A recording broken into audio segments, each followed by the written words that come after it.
Trying a different mic today because this is definitely the second time I've tried to record this video, and the first one, all you could hear was like wind. It was so weird. But hi guys, today we are talking about how being an influencer totally ruined my self-esteem, and now I am working to get that back.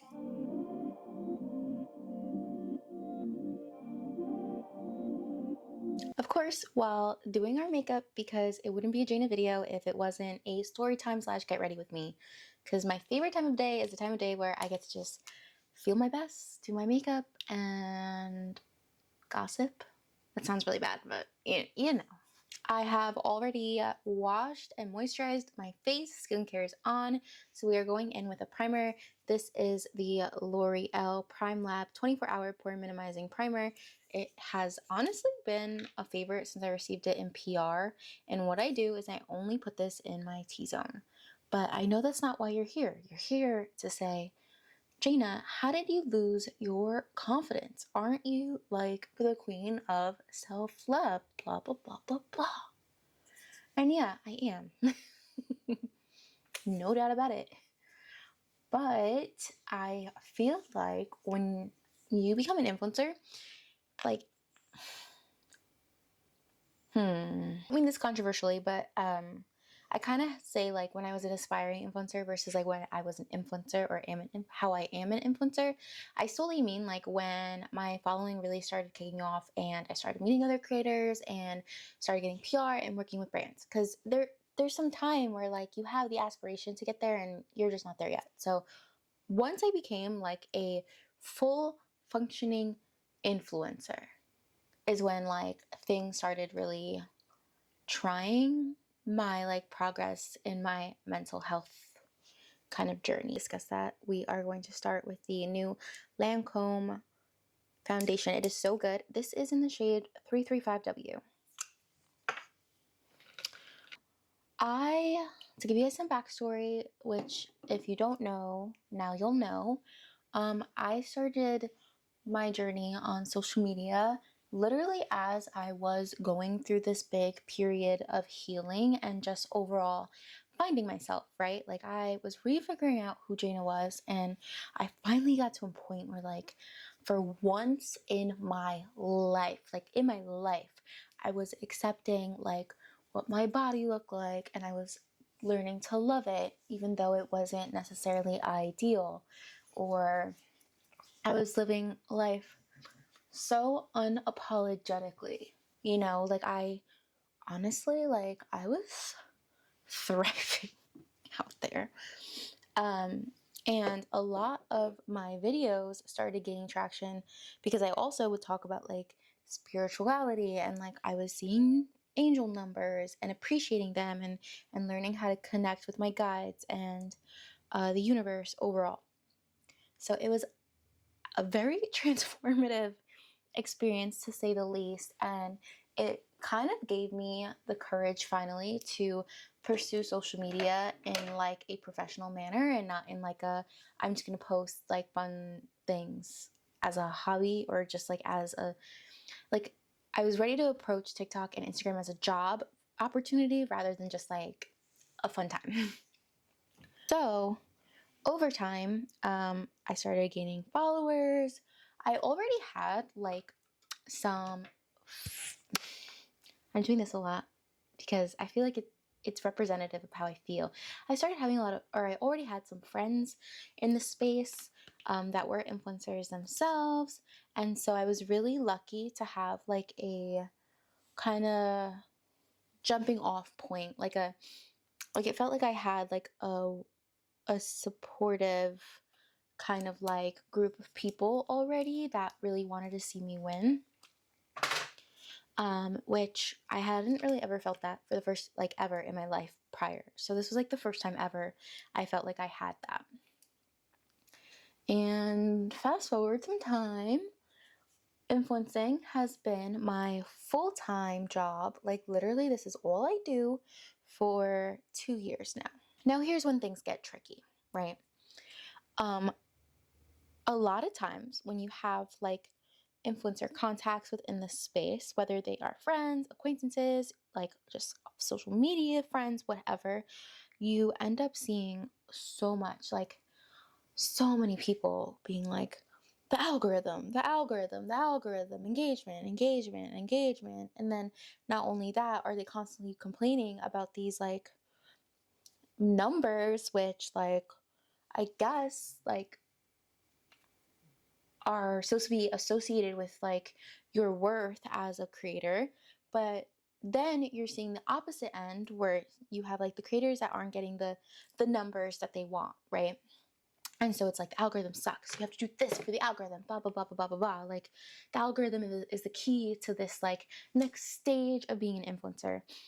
And then you have the people that are like the algorithm loves them, right? Because it's real. There is an algorithm and it kind of just like rules our lives in some way when you are a creator.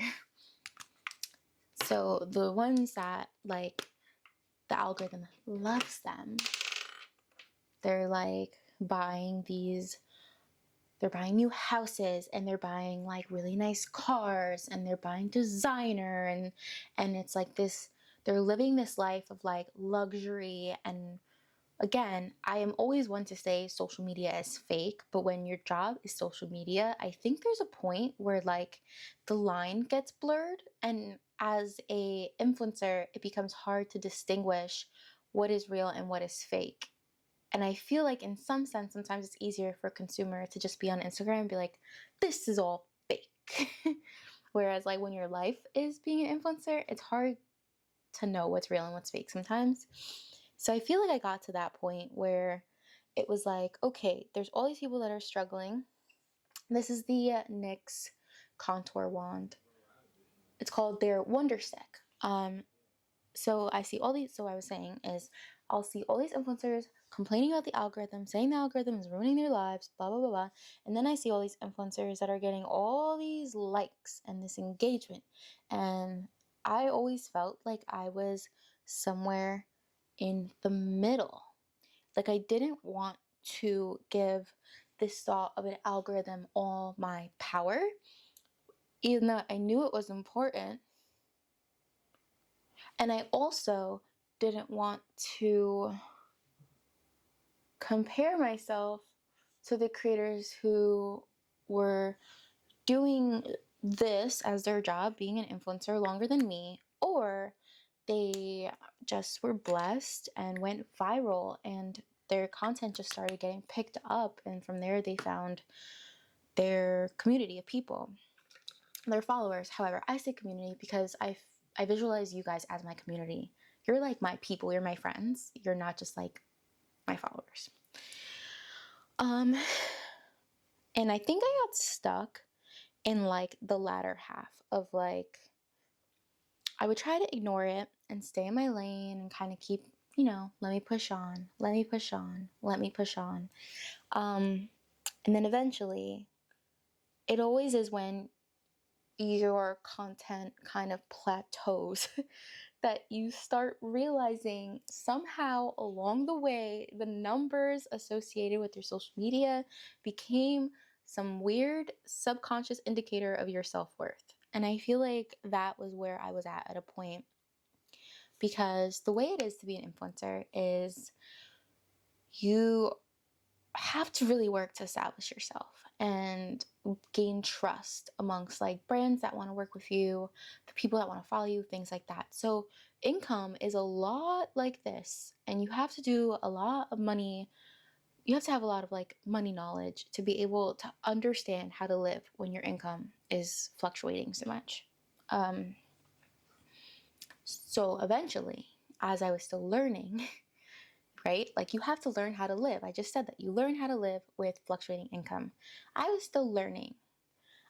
So there are times where in the past, like my income was at a standstill and I wouldn't know when the next check was coming in. And I also like was having to still deal with the scarcity syndrome I have because I grew up without any money. So like I kind of have this thing in my head where I feel like I have to like break all the generational traumas in my family. And a lot of them are money related. So I'm here, like the first one to go to college, the first one to have my master's. I'm the first one to be self-employed. Like, there's a lot of firsts I'm trying to achieve because it felt like the money was gone, which it wasn't. But it felt like that in that moment. It felt like the money was gone. It felt like no one wanted to follow me. Thankfully, in my mind, I was retaining my audience, but also like it felt like no one knew was discovering me. And it wasn't that I needed that to happen, but I guess when you're in scarcity mindset, you're like, the only way to make more money is to have more followers. And if the followers aren't coming, then the money's not going to come. And I mean, like, let's be honest, there were points I spiraled because it's really hard out there.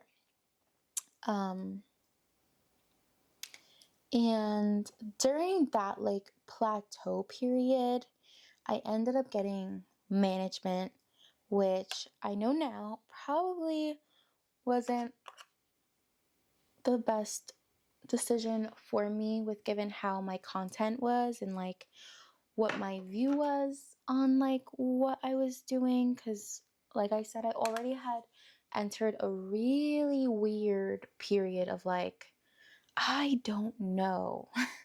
You know, I'm gonna set my under eye with the e.l.f. pink setting powder and a beauty puff, a powder puff, beauty puff. So what was I saying? I already was kind of in like a weird self-worth period when it came to my social media. I was trying my best to not be discouraged by not getting deals or feeling like maybe I wasn't as successful as some of the other creators around me, things like that. But it was hard. It was hard because I don't know where along the way like my insecurities won, because I was working so hard to be confident in what content I was making and who was following me and the growth of my social media. But at some point things got like weird and like groggy, right? And lines got crossed. So I was insecure and I was focused on the numbers, and I was feeling like maybe I wasn't caught out for this or whatever. So I signed up for management and it just wasn't a fit at that time. I think this is the House Labs. It's called Dragon Fruit Days. It's so pretty. I think it was just like a personality fit. I didn't feel like I was being prioritized. I also know like I was at a weird point for my career.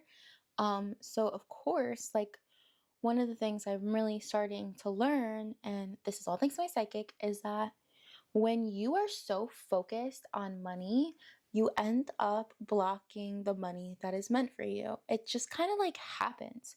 So I think that's what I was doing. But nonetheless, I tried management. It just like wasn't for a fit. Like it just wasn't a fit for me at that time. It sucks because I feel like if I had a supportive kind of group of friends that were also talent, like I would feel a little more confident with what I was doing at that time. But I quickly learned that like some people just aren't good real friends, and that was a really icky situation, and whatever. That's another story for another time. But I really was at that point. This is the Lancome primer for your lashes, and then this is their mascara, that it's Lash Idol mascara. So yeah, I was really struggling for a while, guys, but I think I had to literally redo the healing. There were times where I wasn't posting regularly, and I felt like, I hate to be one of those people, yes, the algorithm punished me for it, so I kind of was just in like a negative toxic cycle. So I don't know if you can tell, but this is a completely different camera. We had a slight malfunction, but I think we're good now. So I'm really lucky to have had such like a beautiful start to my career, because it really was built off of the foundation of like wanting to inspire women to like love themselves the way I did. So it was really ironic that the thing that really ignited the passion for social media and like why I had my platform actually became another challenge for me like after I grew that platform. But I think one of the biggest lessons I've learned is that like there will always be waves of self-confidence issues that will like come back up, and they will show themselves in a variety of different ways. Like I, of course, was never an influencer, so I wasn't insecure about like my metrics, but I guess I just had that level of like insecurity and that financial insecurity and just being worried. And it ended up resurfacing after I had already began like to truly establish myself within this space. Now, what have I done to kind of like help build my confidence, right? Like what have I done to, when I get to like the lowest point, to recenter myself and find myself again? Because I think that is something that a lot of people are always wondering, right? I get a lot of questions asking like, how are you so confident? And what did you do to get there, and whatever. And I think first and foremost, it's a journey. And especially if you have a lot of trauma around it, like being picked on as you were younger, so you then have like physical insecurities, or growing up without a lot of money, so maybe, or being made fun of for not having a lot of money, or feeling out of place for not having a lot of money growing up. Now you have financial insecurities. Like there's such a variety of ways these issues can show up. Like I have actually realized I have a lot of insecurity when it comes to like friends. And I think that I briefly mentioned that I found out some people maybe aren't as genuine friends to me that were in my space that I thought I could lean on as I would have liked.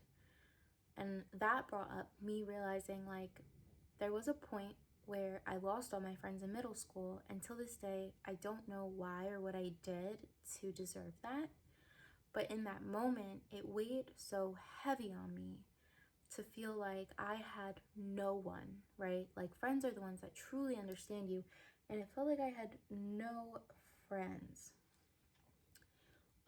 And that freaking killed me as a middle schooler.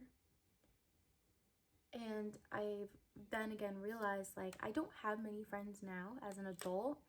I really learned that like not everyone is worth your friendship. But sometimes when you are going through it and you have no friends that can relate to what you have going on, it can be a very isolating experience. Because I don't have many like friends in the influencer space, when I am struggling with stuff that has to do with my job, it almost weighs heavier on me that I don't have friends to talk to or lean on or to give me advice than it does that I'm even going through that problem. So you really have to like identify like what those insecurity or what those triggers are for your self-confidence and what you attribute your worth to. So besides not having friends, a lot of my self-worth is this idea of like me being successful and like what that looks like in my head, and having a successful self-employment and career. And sometimes when I was in that space of like feeling like my content wasn't performing the way it should be, or feeling like not enough people were following me at that time, or things like that, it felt like a threat to like my career, which then felt like a threat to my self-worth. Ultimately, the biggest thing you can do is just like recentering yourself and bringing yourself back. One of my favorite quotes that I take as a sign from the universe, because it finds me every now and then when I need it, and I literally could cry because I'm acknowledged. Spirituality is a whole other thing for me, but it's literally simple. I'm sure you guys have seen it, but it's pretty much a reminder that like you 5 years ago would have loved to be the version of you that you are right now. And sometimes I have to remind myself that me in the present moment, I'm getting ahead of myself, and I need to be more patient with myself and have more grace for myself. But like 21-year-old Jaina, 22-year-old Jaina, like she had no idea what was in store for her. And if she were to be able to look 5 years down the line and see me as I am, doing what I do, she would freak out. This is just the Jason Wu like beauty lip pencil. I think it's in the shade Nutmeg. I'm gonna do a little bit of this. But I would say the biggest thing for like regaining your confidence, and whatever that is, confidence in your job, confidence in your image, whatever, is just like being present and trying to like almost see yourself through the lens of like not you but other people. And then it really like is a perspective awakener. So that has been helpful for me. I just got these Clarins lip perfectors. This is in, I don't know, it doesn't say color. 23, color 23. It's a red. I've never used it before, so we're gonna try this together. I was using their like clear one because I always go for the clear. Oh, it's red. All right, pray for me. I'm not like a red girl. Is it like clear red though?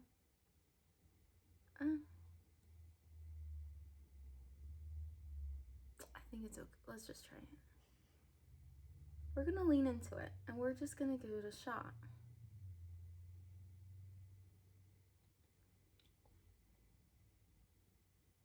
But only use a little bit because I don't like red lipstick. Wait, that's cute mixed with the liner. So yeah, those are the thoughts I had about like how I lost my self-confidence and what I'm doing to regain it and kind of like bring myself back to reality, that like not everything about being an influencer is like lavish and high numbers and tons of money or whatever. Like I am doing this for a much bigger purpose than just that. So thank you guys so much for watching. I love you all. Make sure you like and subscribe so we can continue to find more amazing women like ourselves and build this little community of our dreams and little safe space on the internet. I am forever grateful, and I will see you guys next time. Bye.